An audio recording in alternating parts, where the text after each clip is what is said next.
Hello everyone, welcome back to my another video. আজকে আমি share করব ইনডোর প্লান্ট নিয়ে।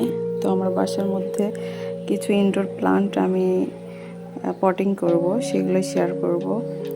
আর একটা শু ক্যাবিনেটের ওপর এগুলো কীভাবে ডেকোরেট করা যায় সেই আইডিয়াটা আপনাদের সাথে শেয়ার করব।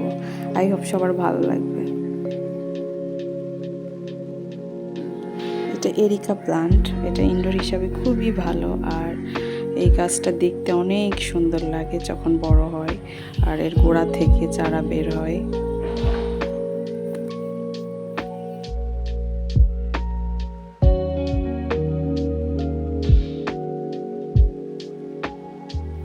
ঘরের কোণে জীবন্ত সবুজ যেন একটা প্রাকৃতিক আভা এনে দেয়।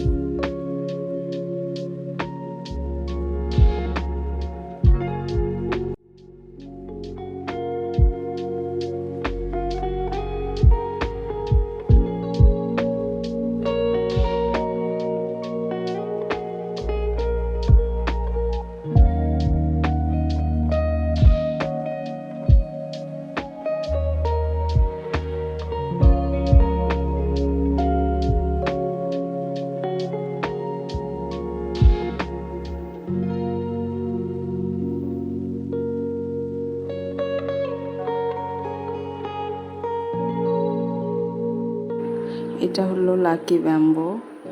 তো এই গাছগুলো ইনডোর হিসেবে খুবই ভালো। আর এটার বয়স প্রায় 7 মাস হয়ে গেছে আমার বাসায় নিয়ে আসা। তো এগুলো আলাদা একটা পটে ছিল, আমি আজকে নতুন এই পটে এটা এক্সচেঞ্জ করলাম। তো এই শু ক্যাবিনেটের ওপরে আমি গাছগুলো রাখবো। এখানে প্রচুর আলো বাতাস পায়। আর তার উপরে দেয়ালে আমি একটা ওয়ালমেট সেট করে নিয়েছি, যাতে সৌন্দর্য আরও বাড়িয়ে দেয়।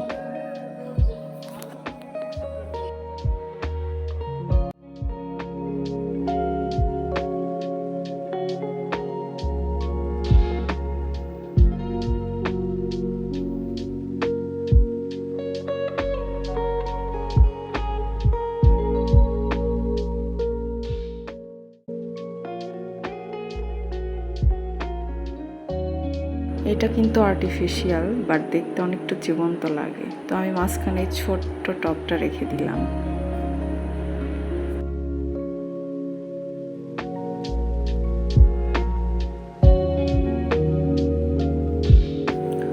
ঘরের কোণে এক টুকরো সবুজ যেন প্রাণবন্ত করে তোলে পুরো বাসাটাকে। এ যেন চোখেরও একটা শান্তি, মনেরও একটা শান্তি। আই থিঙ্ক সবারই একটু সবুজ রাখা উচিত, এতে ঘরের সজীবতা বৃদ্ধি পায়।